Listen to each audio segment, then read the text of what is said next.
እንዴት ናችሁ የቻናሌ ተከታታዮች? ሳባ ነኝ። ዛሬም በሌላ ቪዲዮ መጥቻለሁ። አሳ እስቲ በኦቨን እንስራ። እንደምታዩት እዚህ ጋር ቅመሞቼን አዘጋጅቻለሁ። እንግዲህ እኔም የመጀመሪያ ሙከራዬ ነው። እዚህ ጋር ቬኒገር፣ የወይን ቬኒገር አለኝ፣ ሶያ ሶስ አለኝ እና ሌሎች ቅመሞችንም ተጠቅሜያለሁ። ዲስክሪፕሽን ቦክስ ላይ አስቀምጥላችኋለሁ። ከዛ ላይ አይታችሁ እናንተም ተጠቀሙ። እዚህ ጋር ቦል አለኝ ቅመሞቼን ሚክስ ማደርግበት።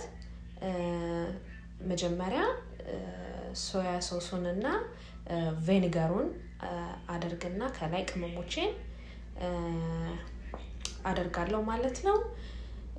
እንደምታዩት በአንድ ቦል ነው በኋላ ሚክስ ለማድረግ እንዲመቸኝ በአንድ ቦል ነው ማደርገው። 2 የሻይ ማንኪያ ኦር 3 የሻይ ማንኪያ ኦሊቭ ኦይል አድርጌያለሁ። ዘይት ማብዛት አልፈልግም። ሌላው ሌመን አደርግበታለሁ። ሎሚ በደንብ አሳ እንደምታውቁት በደንብ ይፈልጋል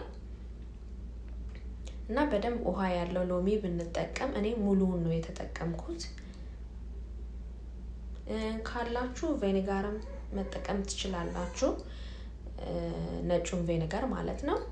እንደዚህ አድርጌ እንግዲህ በደንብ እንዲሟሟልኝ ቅመሞቼ በደንብ እንዲደባለቁልኝ ትንሽም ጨው አድርጌበታለሁ። ጨውም እንዲዋሃድልኝ በደንብ አድርጌ አደባልቀውና አሳይን በደንብ አድርጌ አጥቤዋለሁ። ቀድሜ በሎሚ በምን ዝፍዝፍ አድርጌ አጽድቼ አጥቤዋለሁ፣ አድርቄዋለሁም። የቀሩ ውሃዎች ካሉ ነው እንደዚህ በሶፍት በፔፐር ታውል አድርጌ ያደራረኩት። እንደምታዩት እንደዚህ ቆረጥ ቆረጥ አደርገዋለሁ ጎኑን። በኋላ የገበታ ቅቤም ስለማደርግበት ቅመሞቹን በደንብ እንዲገቡት እንደዚህ ጎኑን ቆረጥ ቆረጥ አደርገዋለሁ ማለት ነው።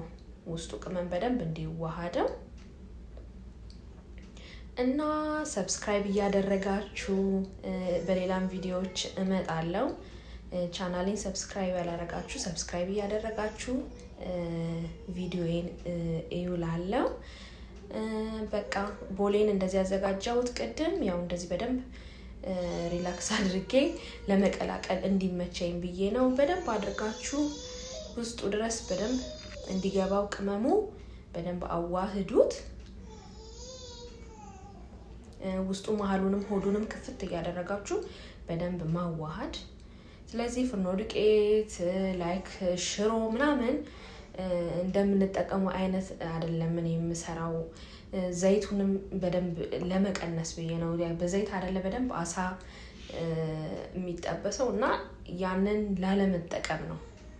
በቃ ቀለል ብሎ እንዲበላና መጨረሻውን በእርግጠኝነት ትወዱታላችሁ ብዬ አስባለሁ። እንደዚህ አድርጋችሁ 1 hour አፕ ቱ ወደ 2 hour የሚያክል ዘፍዝፋችሁ እንደዚህ በደንብ ቅመሙ ውስጡ እንዲገባ ቆንጆ ጣዕም እንዲኖረው ታስቀምጡታላችሁ። እንደምታዩት ከላይ የገበታ ቅቤ አድርጌበታለሁ። እዚህ ጋር ደግሞ ለብቻው ሳይድ አዘጋጅቻለሁ። ኦቨኔ ውስጥ ያቆየሁት ወደ 20 እስከ 25 ደቂቃ ባለው ውስጥ ነው በ400 ፋራናይት። ይሄን የመሰለ ቆንጆ ላይን የሚያምር አሳ አዘጋጅቻለሁ። በጣም ነበር የሚጣፍጠው። ቻናሌን ሰብስክራይብ እያደረጋችሁ ከወደዳችሁትም ላይክ ኮሜንት አድርጉልኝ። በጣም አመሰግናለሁ። በሌላ ቪዲዮ ተመልሼ እመጣለሁ። ሰላም ሁኑ።